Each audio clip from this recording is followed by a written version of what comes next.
everyone, and welcome in to the 5 Sports Show. I'm Atticus Pead. Joining me, Cam Murray, Zach Anderson, all of us from WVU Sports. We are so excited to bring you this new venture for us, the 5 Sports Show. We're putting this online 3 times a week as we get started here in the football season. Cam, Zach, it's awesome to be here with you guys. Man, I'm excited we have this platform to just kind of, we only get 4 minutes to share things about sports, and now we get a longer period of time to talk more about things that we actually, feel more passionate about.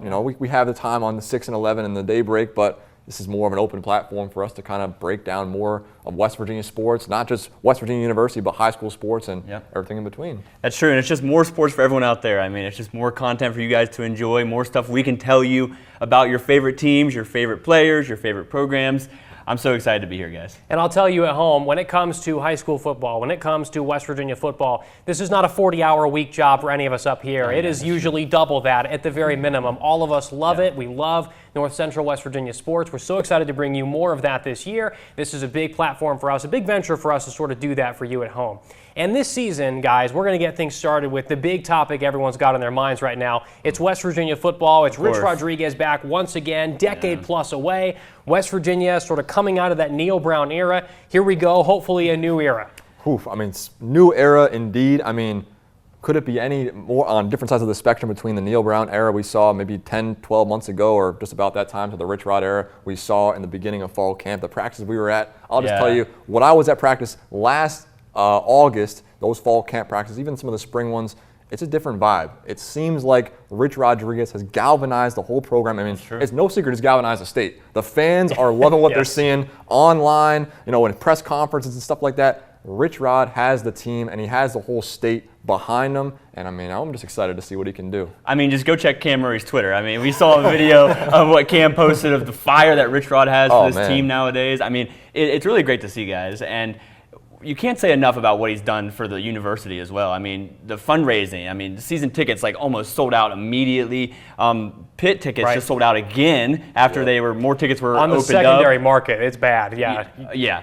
So, just the financial gain, and also the team, what he's done with the transfer portal, bringing players in, getting players to buy in. He's changed the program. It's so different from the Neil Brown era, and it's not necessarily negative what Neil Brown did. He was a great guy. But Rich Rod just makes this program, catch on fire. It's very different. It's a very different game here in town, of course. And speaking of fire, I don't think you would have seen Neil Brown walk out of the Coliseum with columns of fire. Oh, yeah, true. You saw in the intro there. That's just the kind of person Rich Rod is, right? And the kind of excitement around here. Yeah. Now, speaking of excitement, the big announcement that WVU has to make before the start of the year, or probably won't until 2:01 p.m. Eastern next Saturday, that is the quarterback position. So as things stand, we've got a few contenders for the quarterback position here. It really boils down to 2 in our eyes. That is Nico Marchiol right here behind me, and that is Jalen Henderson over there in between Cam and Zach. These seem to be the top 2 contenders for the position. So Nico Marchiol, as you may know at home, very well regarded out of high school, very highly recruited, top 20 rankings around most of the country. He sat behind Garrett Green for the past 2 years. He's played intermittently, of course.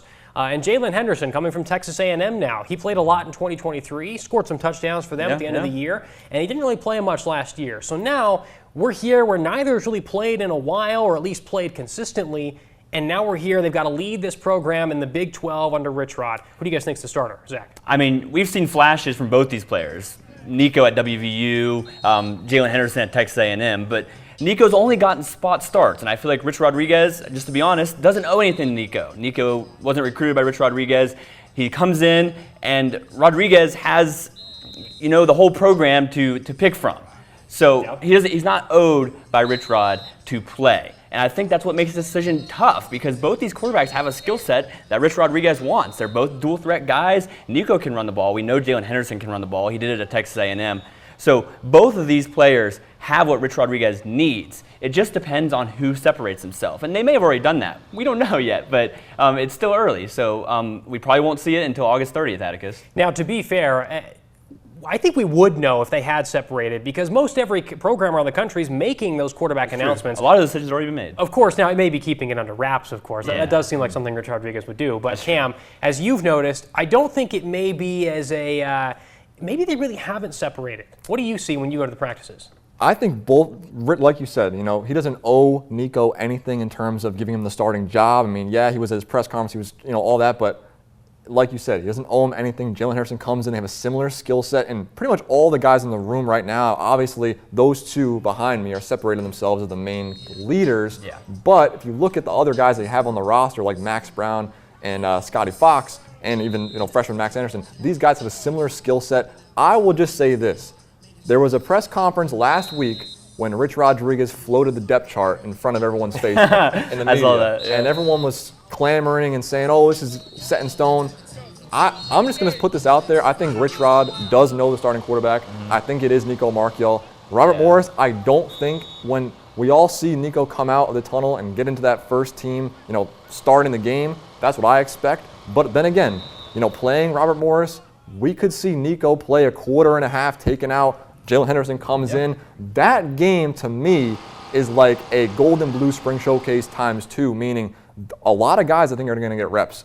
We know that Robert Morris isn't exactly on the same, in the same conference as West Virginia, so it's possible we could see these two guys compete on that day and further into the season. I mean, we know that Rich Rodriguez is not afraid to be honest about, if I have two quarterbacks that can do the job, I'm not afraid to run both out if one guy's hot now. Maybe that is just coach speak. Maybe that is, a little bit of coach speak. Maybe he'll give the guy the hot hand. But I believe that Nico Marchiol, this is his team. It's his job to lose at this point.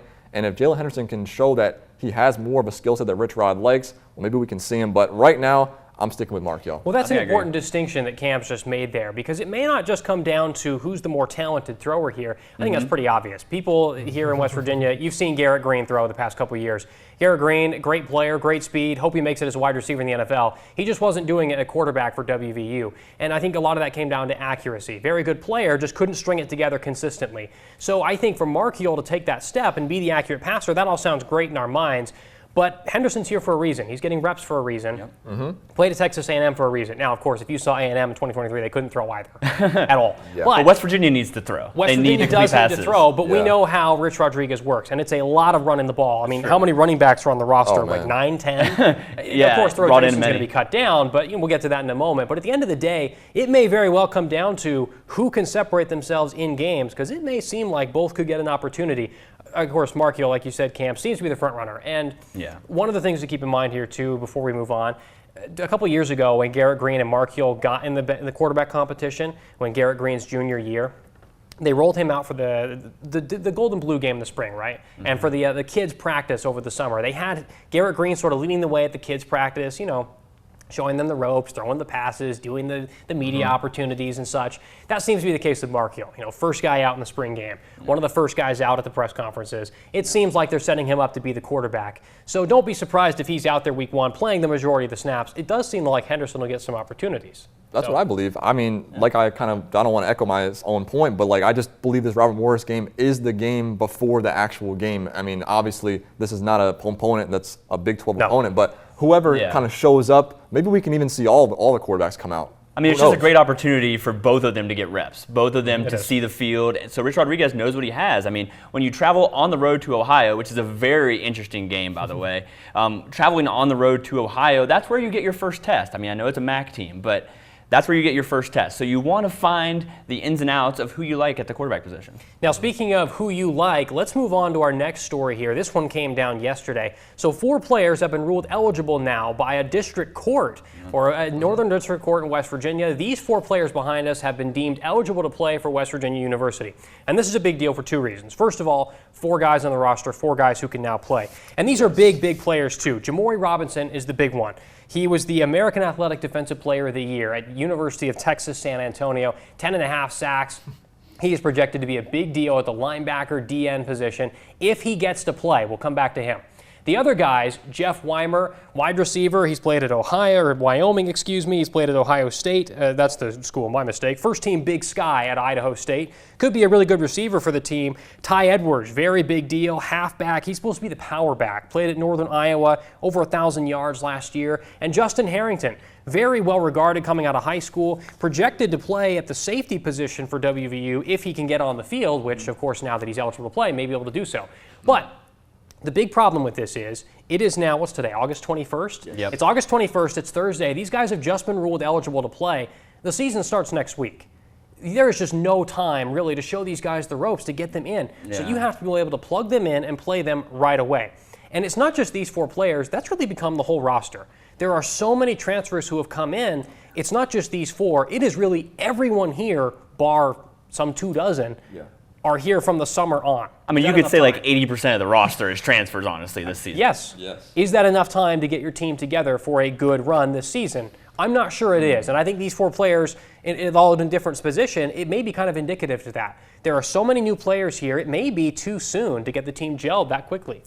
I agree with that, but like you kind of mentioned with Jamori Robinson, he's the guy I look at the most. He's the guy I believe that can come in and immediately help this defense out. Zach Alley's looking for guys who are aggressive off the line of scrimmage, looking for guys to attack, not just the quarterback, but be a leader on that defense. Like you said, 10.5 sacks. Well, last year against my Temple Owls, he had 4 sacks in that game. So I watched him play. I have a very good role in that game as well. But I just think he's the most likely to be plugged in and play right away.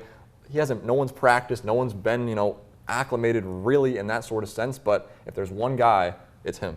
He's definitely the plug and play. I mean, absolutely agree. Ty Edwards is the other one that's interesting because that room is full. I mean, we talked about it just a minute ago. 9 or 10 running backs in that room. Yep. Jaheim White is obviously the returner. He is probably going to be the bell cow back for the Mountaineers. But Ty Edwards can take that C.J. Donaldson role from a couple years back, that player that used to play for the Mountaineers. He can take that role and be the power or red zone back maybe, but it's a competitive room.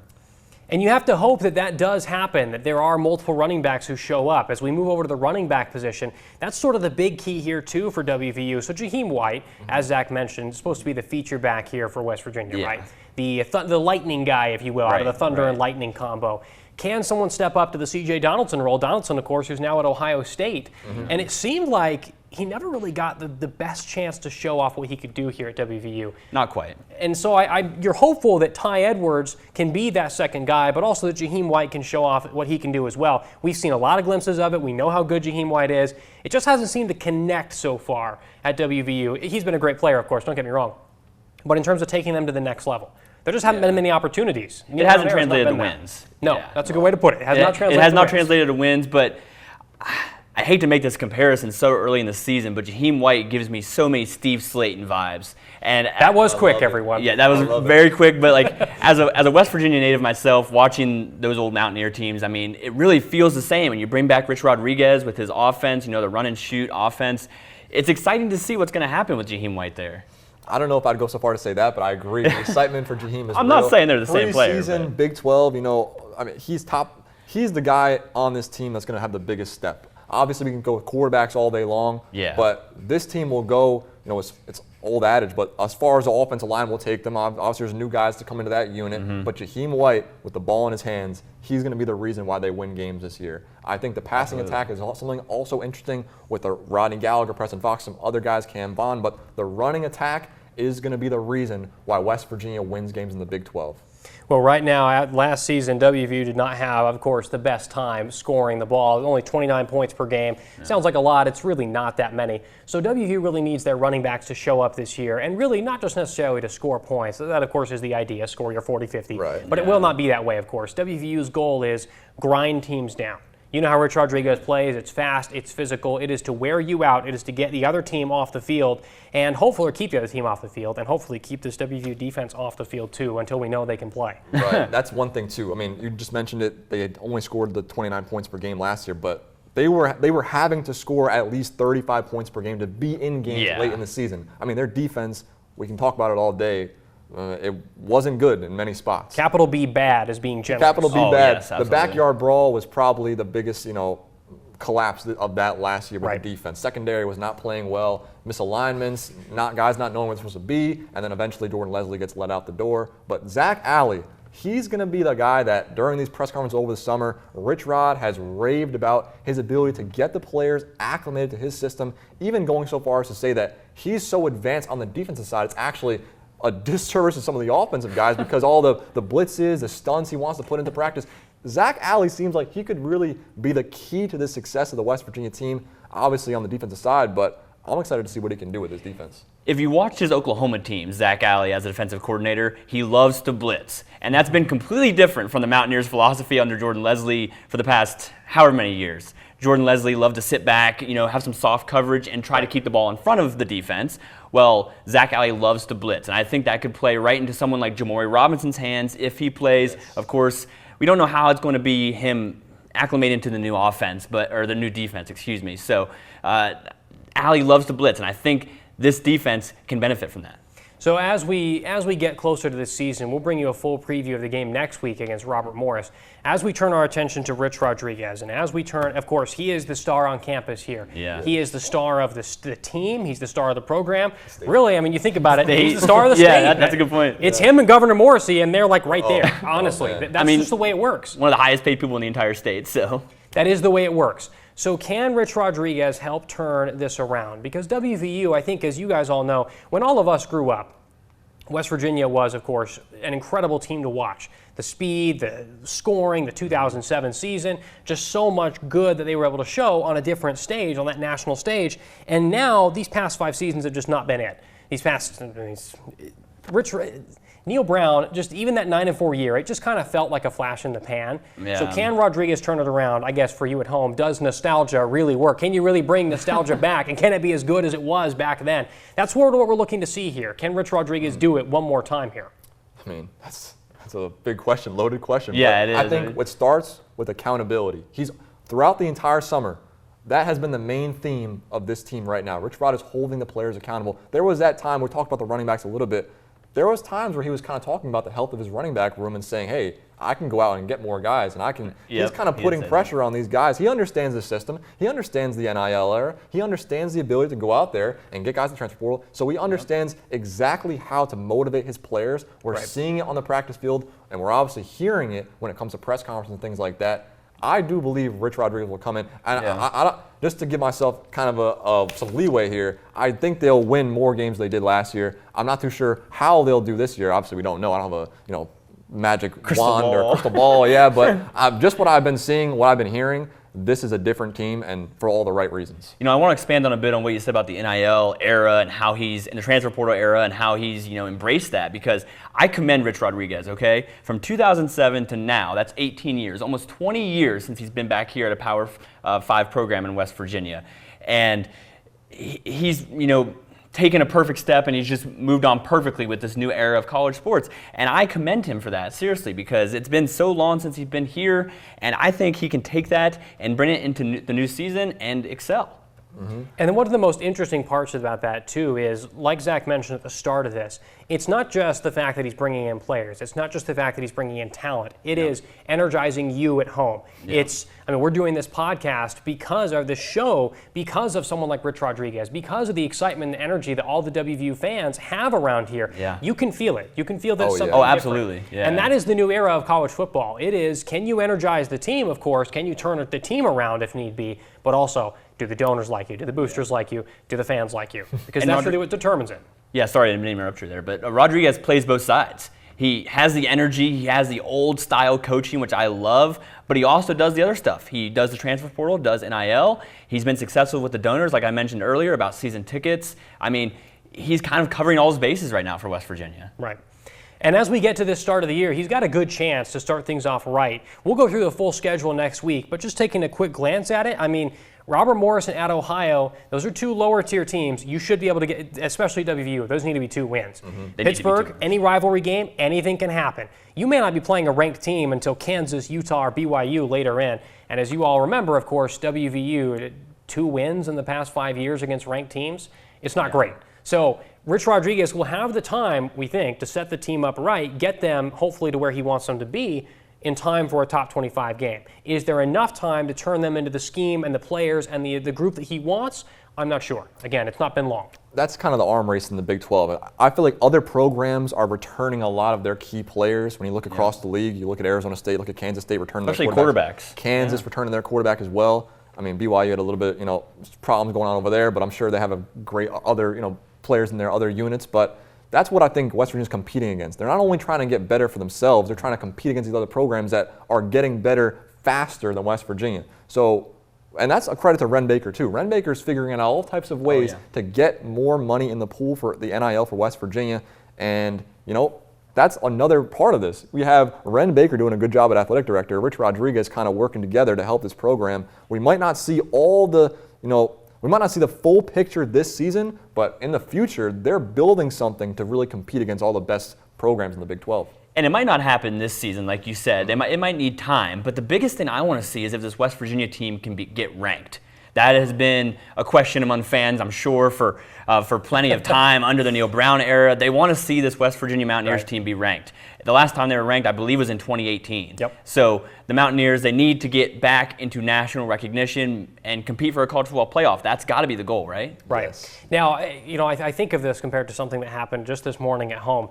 I'm trying to teach my son how to drink regular milk, okay? He loves chocolate milk. It's his thing. He's a toddler, hates normal milk. I don't know why. He just loves chocolate milk. It's all he wants to have. So this morning, I fell asleep on the couch, and I gave him a glass of chocolate milk. He likes to drink it with a straw, so he's over there drinking his milk. I fall asleep on the couch, no big deal.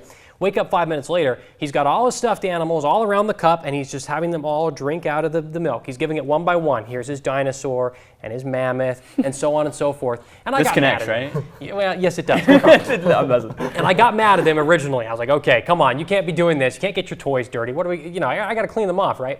But then my wife came over, and we realized pretty quickly he was just trying to help them stay hydrated. He was trying to get them to drink milk. He was teaching them how to drink milk because he was scared to do it too, and he didn't know what to do. So as he was drinking the milk, he wanted them to enjoy it with him. And so now we're on a better platform going forward. I was told he drank his normal milk tonight. No chocolate milk. He drank all the regular milk. Nice. All good. So in terms of WVU, you may have to. It may be a sense of teaching everyone else how to drink the regular milk, if you will, for the rest of this season. There we go. It connects, Zach. I told you. Yep, got it. It may take a little time. It may not be instantaneous. Yeah. This may be a bit of a bumpy ride in terms of the wins and loss column. But I think everyone at home feels Rich Rodriguez is the guy. He is the West Virginia guy.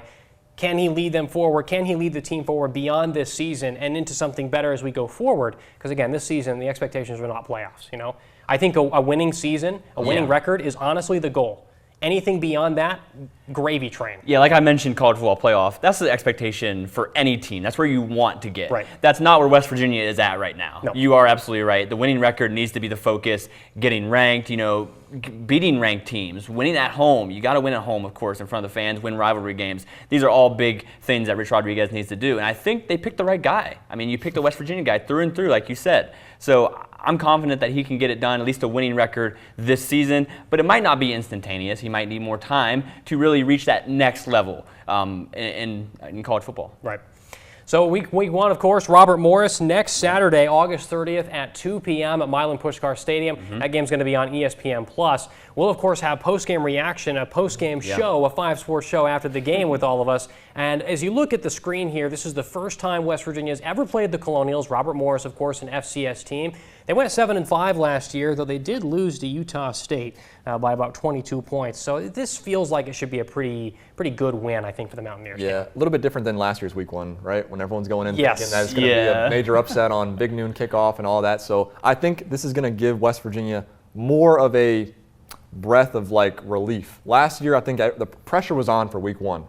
Big noon kickoff coming in, all the attention on them. And for lack of a better phrase, they fall flat on their face against one of the best teams in the country. Right. And that's not a good way to start your season. Now you start off with Robert Morris, and you have the ability, hopefully, from what everyone's expecting, that first and second quarter will be sort of, what they think they'll be doing in future games. Yeah. But the second half is where we'll really see some younger guys maybe come up, other quarterbacks show what they can do.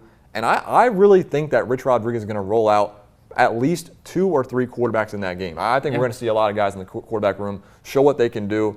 Even if it's against a Robert Morris team that, quite frankly, isn't in the same league as West Virginia. But, I'm excited to see it. The schedule is advantageous at the start. I mean, you get to work up to the Pitt game. You get to do Robert Morris, then play Ohio, then you get the Pitt game.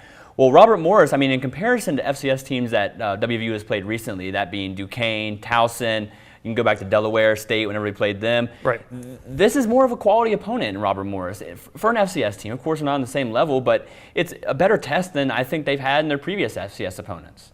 You know what? It is a game that I'm interested to watch, frankly. Like you said, the Duquesne game, I mean, I was there after the first quarter. That one was lightning delayed, right? It was lightning delayed for 3 hours. That was not my favorite. But after the first quarter, I mean, we all kind of knew, right? Right. You could see it. Yeah. You could see it. It was Hudson Clement's breakout game. We could all see it pretty quickly, that big win. So this one will be a little bit more interesting. I wish Hudson Clement was still in the gold and blue. Yeah, he's going to be a big loss. All that money, man. It's that money. Well, hey, you got to do what you got to do for your career, I mean, right? it's the era. Yeah. It's the era of college sports. Nothing wrong with that. Oh, no. So before we go, we got a few more minutes minutes left here. We want to talk about high school football. So as part of this show, we're going to bring you more on sports all around the area here, not just WVU. We're talking our high school teams. We're talking our local athletes. Anything we can talk about, we're going to.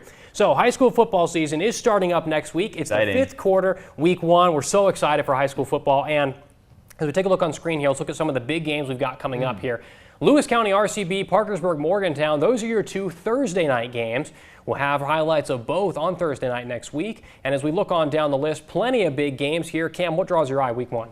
First things first, North Marion, East Fairmont. That game at East West Stadium last year, I didn't expect it to be that close. Talking with Coach Hayes, they thought they were going to have a better start in that game. I'm really looking forward to see what North Marion can do this year, and East Fairmont as well, trying to bounce back off of, they both teams it was a 28-21 game last year, I think, at East West Stadium. I'm looking to see if East Fairmont can get the win this year. And as you look at page 2 here, Zach, what draws your attention? What game are you looking at on this screen that draws your eye?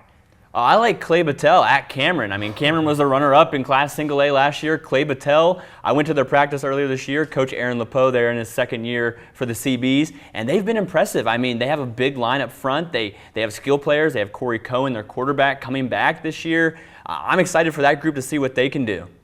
And as we take a look, that's what I want to talk about before we go. I wanted to ask you guys, so Cam and Zach have been going through and previewing every single team around North Central West Virginia and before the start of the season. And so I wanted to ask them, what are the teams that they think, what are the teams you guys think are going to stand out? I've got one as well. What teams, though, starting with you, Cam, what's the team you got your eye on? I alluded to it earlier, but North Marion. Okay, I talked to Coach Hayes, and much like we talked about earlier, and he kind of joked about it a little tongue-in-cheek because he's going to be working with 2 quarterbacks this season. He already confirmed it. Toby Michael and Cole Morris are the 2 quarterbacks on this roster this season, and he feels like, like other North Marion alumni, Rich Rodriguez, he can win with these 2 quarterbacks. He believes these guys are 2 QB1s. He's going to focus. He's going to try to run it out with them and see how far they can go. They were 8-4 last year. Obviously, they were the Class AA runner-ups in 2023 because of the old classification system. Classification. But they believe they have a bunch of 300-pounders in the offensive line, big bodies, great athletes. This is a team that I really think can make some noise in Class AAA this season. I mean, hey, Rich Rodriguez, a North Marion grad, right? Yeah. Hey, the magic, it's coming around. Zach, what say you? So I alluded to it as well, Cam, like you said, I picked Clay Battelle for my team to watch because, I mean, I went there and watched them their practice this season, and Coach Lepeau is in his 2nd season, but he does a unique approach to football that I haven't heard from any of these other coaches I've talked to. He takes more of a personal approach with his players, wanting them to learn personal skills. And, the fundamentals are still there, of course, but this team looks like they're going to be special up front. I mean, I saw massive linemen there for Clay Battelle. The CBs, they look good in the trenches, and they also have an important skill position coming back in their quarterback, like I mentioned earlier. Corey Cohen is back for that team. I'm excited to see what they can do. They have a tough matchup in their first one against Cameron, like we just said there. They went 4-5 last year. I definitely think they can take the next step, win a couple more games, and make it into the playoffs. So my team to watch is going to be Robert C. Byrd. Obviously, last season I did Liberty High School's a documentary on Liberty High School their last season. Robert C. Byrd is getting some of the best players that Liberty had to offer, but more than just that, I think RCB has a ton of talent that is finally getting into that upperclassmen, the junior-senior stage, and that's when they're really going to turn things around. Now, one of the big players for me, number 2 right here from Liberty, going over to RCB, Quentin Hilliard. Small guy, little guy, but you can see the speed there, and the power he has is so tough to stop. I was so impressed by watching him last season at Liberty. He's going to be incredible behind this offensive line. RCB, as Cam mentioned in his preview today on the news, RCB's got 3 guys who are 300-pounders on the line, and they have a big, experienced offensive line. Those guys know how to open gaps. I think Hilliard's going to have an incredible year for the Eagles. And more than just that, I think Austin Scott is one of the best coaches in North Central West Virginia. I think he does such a good job with the Eagles. I think they really had such a disciplined team last year. And of course, they made mistakes. It's high school. You make mistakes as a team. I think Scott, though, is such a good coach. I think he's going to turn a lot of this talent into something like what RCB fans and the alumni there know to expect. RCB is a champion-level team. That's a champion-level program. They haven't been there in the past few years. I think they get back close to that spot this year. I'm not calling for them to win the championship this season, but I think they are very good, and I think they should be getting back in the playoffs towards that quarter semifinal spot. That's big. Yeah. I want to just add one more. I don't want to forget about them. They won the state championship last year, Bridgeport. They haven't lost a game since the 2020. That's the big one, so right? I don't want to forget about them. And talking with the players, obviously when I ask every single player, across the board, what team do you want to play this year? What team do you want to beat? Bridgeport is the #1 answer across the board. Always. And when I asked those kids at Bridgeport, how do you feel with the kind of a target on your back? Everyone knows you're the best team in Class AAA. They want it. They're welcoming it. And they expect to be another great team this year. And I don't see any signs of them slowing down, going to their practice. They're going to be an aggressive team. They're going to still have the same mentality they've had in the past years, running the football and just running the football, and then once in a while throw a little pass over your head and get you off balance. But they are not going away anytime soon. So Bridgeport and North Marion are my two teams from the Class AAA class. And I don't see Bridgeport slowing down one bit. Do I have time to add a team Yes, here? you do. I want to highlight Doddridge County in Class AA. I mean, head coach Bobby Burnside, he's been doing this for almost 15 years. And they're on an 8-year playoff streak right now, the Bulldogs are. And I don't see any reason why they couldn't do that again and go far this year. They're bringing back everybody. Offensive line looks like they're bringing back 4 or 5 starters in that group, bringing back the quarterback. Their skill positions, when I went to their practice, I mean, they look great all around. I have no reason why they shouldn't be able to continue to excel and get back to the playoffs and maybe even go far. As Cam alluded, lest we end this the wrong way, I mean, Bridgeport, how many times have you seen them lose in the past 2-3 years? 3, 2, maybe? Bridgeport's going to be good again. And we're so excited to see not just what the Indians can do, but what all these teams we talked about can do and beyond. I think there are a lot of good teams in North Central West Virginia, not just the ones we've talked about here. Go online, check out our website, wdtv.com/sports. You can see all the previews for every team around the area. We're hoping to see a lot of North Central teams in the playoffs this year. Yes, I hope so. I think we've got a lot that can make it, not just the 5 we talked about here. So, as we get ready to wrap things up, thank you all for joining us on our inaugural edition of the 5 Sports Show. Again, we're going to be back next week. We're going to have plenty more for you. We're looking to do 3 shows a week. We'll put them online for you. Social media, Facebook, TikTok, the website, you name it. We're going to be everywhere. Awesome. We can't wait to bring you more from WVU, high school football, and all our other sports this season. Make sure to join us next Wednesday night. We've got our 5th quarter preview show, wrapping up all these previews of every North Central West Virginia football team, the high school teams, to get you ready for kickoff next week, starting next Thursday night for our high school squads. But anyway, that's all we have for now. Thank you all for joining us on our first edition of the 5 Sports Show, everyone. Have a great night.